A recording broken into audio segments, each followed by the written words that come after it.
The debate में आपका स्वागत है।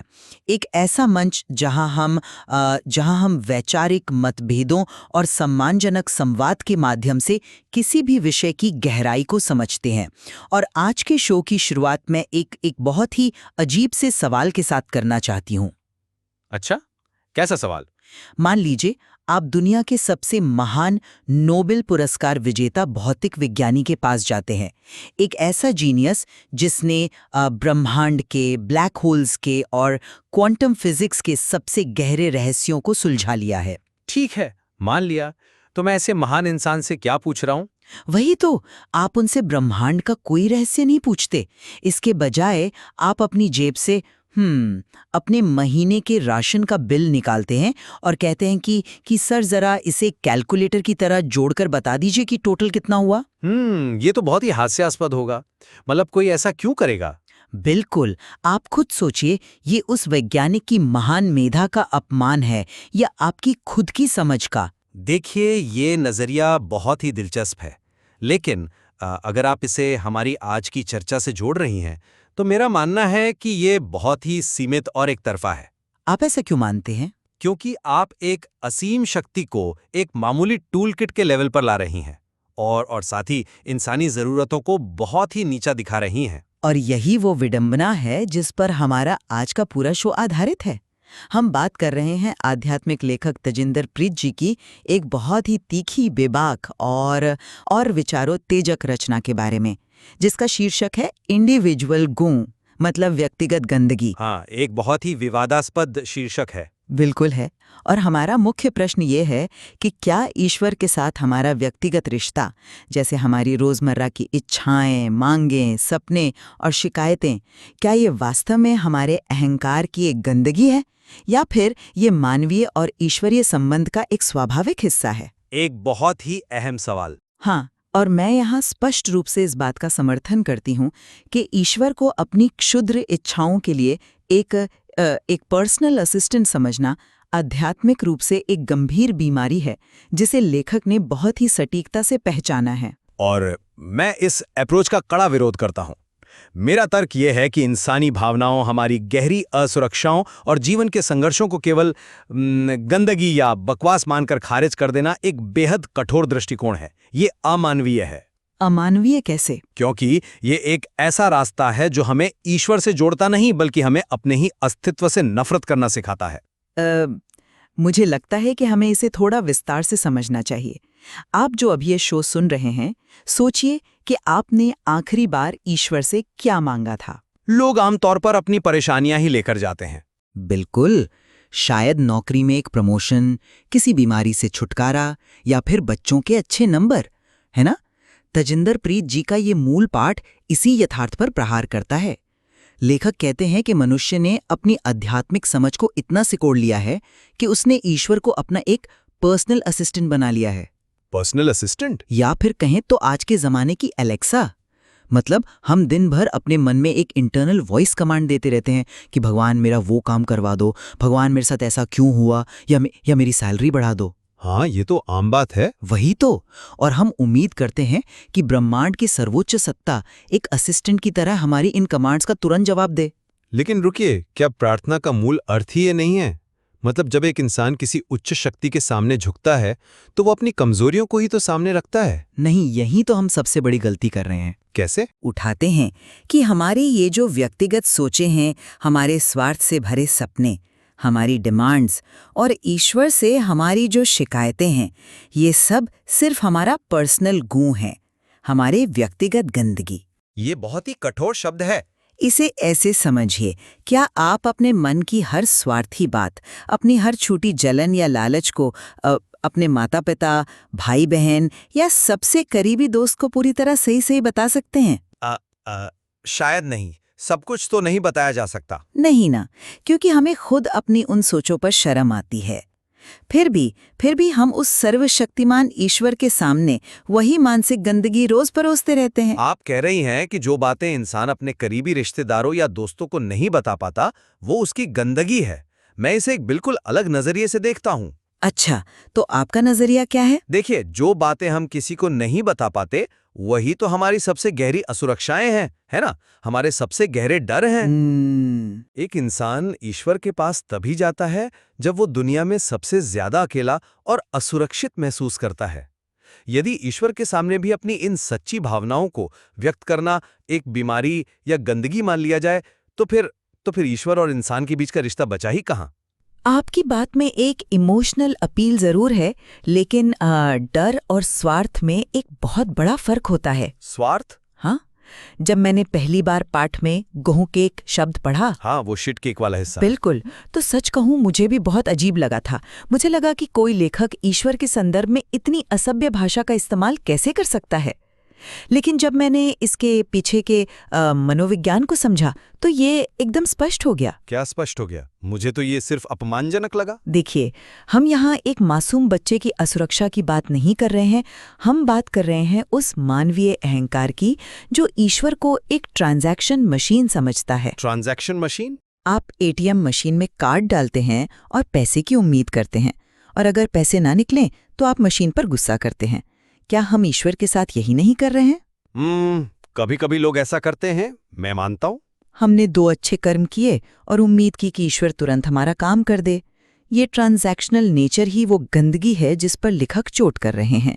मैं मानता हूँ कि ईश्वर कोई एटीएम या वेंडिंग मशीन नहीं है, उस बिंदु पर हम सहमत हैं। लेकिन मेरी समस्या उस शब्दावली और उस रूपक से है जो लेखक ने इस्तेमाल किया है। शब्दावली से क्या समस्या है? वो बस एक रूपक है। दुनिया की लगभग हर आध्यात्मक परंपरा में ईश्वर को एक पालक शक्ति, एक करुणा के सागर के रूप में देखा जाता है। तजिंदर प्रीत जी अपनी रचना में पूछते हैं कि ईश्वर हमारी एक जैसी बकवास बातें बार बार क्यों सुने? बिल्कुल सही सवाल है। क्या आपको नहीं लगता कि ये ईश्वर को एक बहुत ही चिड़चिड़े और फ्रस्ट्रेटेड इंसान के रूप में चित्रित करता है? जैसे कोई बॉस अपने कर्मचारी की शिकायतें सुनकर ऊब गया हो। ये चिड़चिड़ापन नहीं है, ये असल में सत्य का एक बहुत ही कड़वा आईना है जो हमें दिखाया जा रहा है। जरा पाठ के उस हिस्से को ध्यान से देखिए। लेखक कहते हैं कि अगर आप अपनी ये स्वार्थी बातें ईश्वर को लगातार बताएंगे तो कहीं ऐसा ना हो कि ईश्वर आपके उस गुह केक से आपका ही मुंह लपेट दे। हाँ, वो हिस्सा बहुत ही पावरफुल है। पावरफुल? अब आप खुद सोचिए, क्या एक दयालु, सर्वव्यापी और परम ज्ञानी शक्ति ऐसा व्यवहार करती है? ये रूपक एक क्रूर और प्रतिशोधी ईश्वर की छवि बनाता है। ये हमें उस ईश्वर से डरा रहा है जो कथित तौर पर हमारी तुच्छ बातों से तंग आ चुका है। आध्यात्मिकता का काम डराना नहीं है। देखिए, कभी कभी सोए हुए इंसान को जगाने के लिए आपको ऐसे ही झटके देने पड़ते हैं। ये एक वेकअप कॉल है, एक बहुत ही हिंसक वेकअप कॉल। आप इसे क्रूरता कह रहे हैं, लेकिन मैं इसे ब्रह्मांडीय परिप्रेक्ष्य में देखने की बात कह रही हूँ। पाठ में आगे एक बहुत ही शानदार उदाहरण दिया गया है जो हमारी औकात को दिखाता है। कौन सा उदाहरण?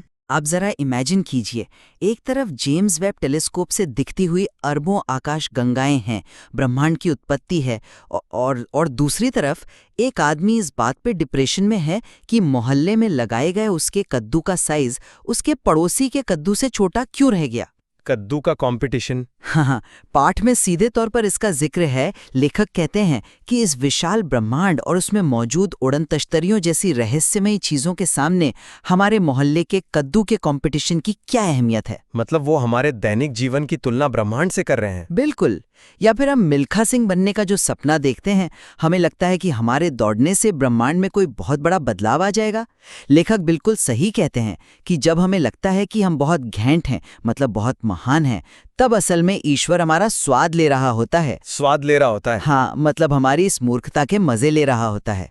जब आप इसे इस बड़े नजरिए से देखते हैं तो हमारी रोजमर्रा की शिकायतें सचमुच बकवास लगने लगती हैं। यह एक ऐसा बिंदु है जहां मैं आपसे और लेखक से मौलिक रूप से असहमत हूं। क्यों? इसमें गलत क्या है? मैं ये वैज्ञानिक तथ्य स्वीकार करता हूं कि ब्रह्मांड की तुलना में एक मोहल्ले का कंपटीशन या किसी का एथलीट बनने का सपना एक धूल के कण के बराबर भी नहीं है। लेकिन आप इसे उस व्यक्ति के दृष्टिकोण से देखिए। उस व्यक्ति के लिए उसके उस छोटे से जीवन में उसके प्रयास और उसके सपने ही उसकी पूरी रियलिटी है। उसका पूरा संसार उसी में बसता है। लेकिन आध्यात्म का काम ही तो इस भ्रम को, इस सीमित रियलिटी को तोड़ना है ना? भ्रम तोड़ना और किसी के संघर्ष का उपहास उड़ाना, इन दोनों में जमीन आसमान का अंतर है। उपहास कहाँ उड़ाया जा रहा है? आध्यात्म का काम उस व्यक्ति का मजाक उड़ाना या उसका स्वाद लेना नहीं है। आप स्पिरिचुअल एलिटिज्म यानी आध्यात्मिक अभिजात्यवाद को बढ़ावा दे रही हैं। स्पिरिचुअल एलिटिज्म, ये तो बहुत भारी शब्द हो गया।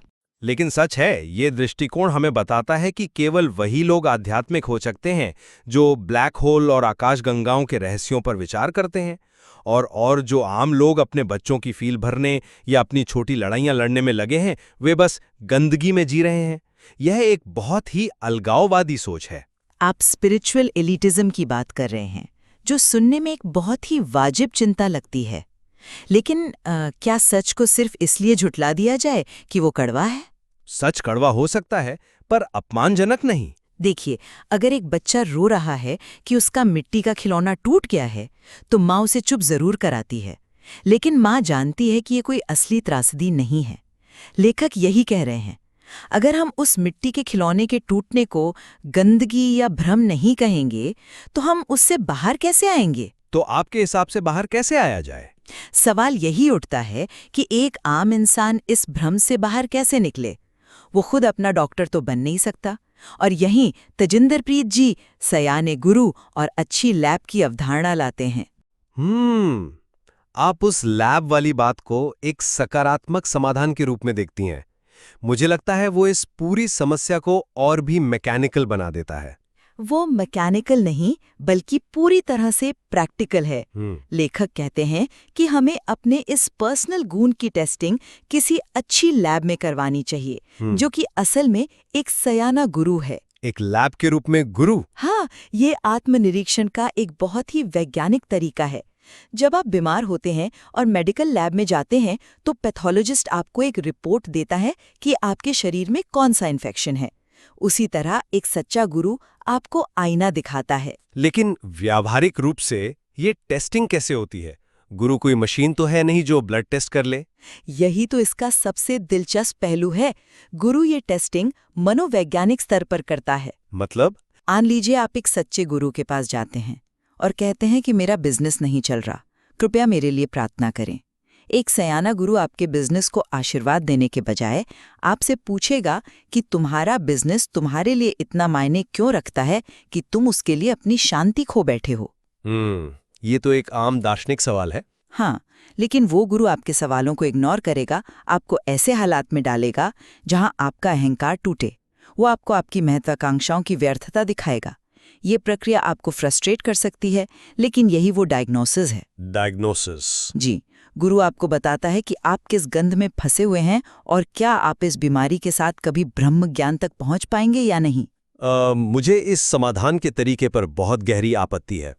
मेरी आपत्ति गुरु के पास जाने पर नहीं है, बल्कि उस पूरी प्रक्रिया को जिस तरह से एक क्लिनिकल पैथोलॉजी लैब के रूप में फ्रेम किया गया है उस पर है। इसमें क्या गलत है? अपनी बीमारी को जाने बिना कोई इलाज कैसे कर सकता है? बीमारी को जानना एक बात है और इंसान को ही एक चलता फिरता मलमूत्र का नमूना मान लेना बिल्कुल अलग बात है। आप शब्दों को बहुत ज्यादा अक्षरिक रूप से ले रहे हैं। मैं शब्दों का वही अर्थ निकाल रहा हूँ जो इस्तेमाल किया गया है। जब आप गुरु शिष्य परंपरा को एक मेडिकल लैब की टेस्टिंग के रूप में देखते हैं, तो ये पूरी आध्यात्मिक यात्रा को आत्मग्लानि से भर देता है। आत्मग्लानि? बिल्कुल। शिष्य खुद से नफरत करने लगता है। क्या ब्रह्म ज्ञान की नींव इस एहसास पर रखी जानी चाहिए कि हम बुनियादी तौर पर सिर्फ गंध हैं? एक सच्चा गुरु आपको आपकी असीम संभावनाओं का एहसास कराता है। वो आपके भीतर छिपे परमात्मा के अंश को जगाता है। वो आपको ये नहीं बताता कि आप खुद एक बीमारी हैं। लेकिन आप ब्रह्म ज्ञान को समझ ही नहीं रहे हैं। ब्रह्म ज्ञान कोई जादुई रोशनी नहीं है जो अचानक आसमान से गिरेगी। तो फिर आपके अनुसार क्या है? ब्रह्म ज्ञान का सीधा सा मतलब है ये महसूस करना कि जो एक बूंद है वही पूरा समंदर है। ये एहसास कि मैं और ब्रह्मांड अलग अलग नहीं हैं। अब आप खुद बताइए, अगर बूंद को ये ज्ञान हो जाए कि वो समंदर है, तो क्या वो समंदर से ये प्रार्थना करेगी कि मुझे थोड़ा और पानी दे दो? नहीं, वो ऐसा नहीं करेगी। नहीं, हमारी मांगे, हमारी शिकायतें इसलिए हैं क्योंकि हम खुद को अलग मानते हैं। इस अलग मानने वाले अहंकार की बीमारी का इलाज किए बिना ब्रह्म ज्ञान कैसे मिल सकता है? देखिए, मैं ये मानता हूं कि अहंकार एक आवरण है, एक रुकावट है, लेकिन ये मनुष्य का मूल स्वभाव नहीं है। तो फिर क्या है? जब आप पूरी आध्यात्मिक प्रक्रिया को एक लैब रिपोर्ट में तब्दील कर देते हैं, तो आप प्रेम, करुणा और स्वीकृति के उन सभी तत्वों को खत्म कर देते हैं जो किसी भी व्यक्ति को भीतर से रूपांतरित करते हैं। इंसान कोई लैब का सैंपल नहीं है जिसे टेस्ट करके उसकी गंदगी बताकर उसे नीचा दिखाया जाए। अगर ईश्वर करुणा का सागर है तो उसकी ओर ले जाने वाला मार्ग भी करुणा से भरा होना चाहिए, न कि अपमान से। मुझे लगता है कि हम इस बहस के सबसे महत्वपूर्ण और गहरे पड़ाव पर आ गए हैं, जहां हमें अपने विचारों को समेटना चाहिए। मेरा स्पष्ट रूप से मानना है कि तजिंदर प्रीत जी की शब्दावली कठोर जरूर लग सकती है, लेकिन ये दर्शन एक बहुत ही जरूरी झटका है। एक ऐसा झटका जिससे लोग टूट भी सकते हैं। लेकिन जब तक हम अपने अहंकार, अपने कद्दू के कंपटीशन, अपनी स्वार्थी डिमांड्स और इंटरनल वॉइस कमांड से बाहर नहीं आएंगे, तब तक हम उस विशाल ब्रह्मांडीय सत्य के साथ नहीं जुड़ सकते। ये रचना हमें हमारे क्षुद्र अस्तित्व से निकालकर असली ब्रह्म ज्ञान की ओर धकेलती है। हमें यह स्वीकार करना ही होगा कि ईश्वर हमारा पर्सनल असिस्टेंट नहीं है। और मैं इस बात को फिर से दोहराता हूं कि आध्यात्मिक परिपक्वता निश्चित रूप से आवश्यक है। हमें अपनी सोच का दायरा बढ़ाना चाहिए और ब्रह्मांडीय सत्य को खोजना चाहिए, लेकिन इंसानी अस्तित्व, उसकी मौलिक असुरक्षाओं और उसके रोजमर्रा के संघर्षों को गूढ़ या गंदगी कहना, ये एक ऐसा मार्ग है जो हमारे भीतर से सहानुभूति को पूरी तरह खत्म कर देता है। तो आप मानते हैं कि हमें अपनी इच्छाओं से चिपके रहना चाहिए? नहीं, आध्यात्मिकता का उद्देश्य हमें हमारे मानवीय अनुभवों से घृणा करना सिखाना नहीं है, बल्कि उन्हीं अनुभवों के माध्यम से प्रेम और करुणा के साथ ऊपर उठाना है। लेकिन इस एक बिंदु पर तो हम दोनों पूरी तरह सहमत हो सकते हैं कि ईश्वर को अपना पर्सनल असिस्टेंट मानकर या कोई एलेक्सा मानकर सिर्फ अपनी मांगें पूरी करवाने की उम्मीद करना एक बहुत ही सतही और कमजोर आध्यात्मिकता है ना? हाँ बिल्कुल, उस बिंदु पर हम पूरी तरह एकमत हैं। ईश्वर को एटीएम मशीन या कोई ऑर्डर लेने वाला मैनेजर समझना हमारी चेतना का बहुत निचला स्तर है। हमें इससे ऊपर उठना ही होगा। सही बात है। लेकिन हम इस बात पर हमेशा असहमत रहेंगे कि मनुष्य की आंतरिक इच्छाओं और उसके मनोविज्ञान को खारिज करने के लिए इस तरह के हिंसक और अपमानजनक रूपक जैसे गूढ़ केक इसका उपयोग किया जाना चाहिए। यह तरीका आध्यात्मिक हीलिंग से ज्यादा साइकोलॉजिकल डैमेज कर सकता है। ये एक ऐसा बिंदु है जिस पर अब श्रोताओं को स्वयं विचार करना होगा। द डिबेट के इस मंच से हम कभी कोई अंतिम विजेता घोषित नहीं करते, हम केवल विचार के बीज बोते हैं। बिल्कुल। आप जो अभी ये चर्चा सुन रहे हैं, अब ये आपको तय करना है कि क्या आप अपने और ईश्वर के बीच के संवाद को एक नए नजरिए से देखते हैं। क्या आपको लगता है कि आपके भीतर की आवाज और आपकी इच्छाओं को किसी सयाने गुरु रूपी लैब में टेस्ट करने की जरूरत है, ताकि आप अपनी वास्तविक आध्यात्मिक स्थिति को पहचान सकें? या फिर क्या आप ये मानते हैं कि आपके संघर्ष, आपके डर और आपकी इच्छाएं, भले ही वे इस अनंत ब्रह्मांड के लिए कितने भी छोटे क्यों ना हों, उस परम शक्ति की नज़र में महत्व रखते हैं और पूरी तरह से करुणा के पात्र हैं? बिल्कुल। तजिंदर प्रीत जी की इस रचना इंडिविजुअल घूम में खंगालने के लिए अभी और भी बहुत कुछ है, जो हमारी स्थापित मान्यताओं को सीधे चुनौती देता है। अंत में बस उस नोबेल विजेता वैज्ञानिक और आपके राशन के बिल वाली बात को याद रखिएगा। हाँ, वो एक बहुत ही सटीक एनालॉजी थी। अगली बार जब आप अपनी आंखें बंद करके कोई प्रार्थना करें, तो एक क्षण के लिए रुककर सोचिएगा, क्या आप सचमुच ब्रह्मांड के गहरे रहस्यों से जुड़ने का प्रयास कर रहे हैं, या आप सिर्फ अपना स्वार्थ सिद्ध करके हिसाब किताब बराबर करवा रहे हैं? द डिबेट में हमारे साथ जुड़ने के लिए आपका बहुत बहुत धन्यवाद।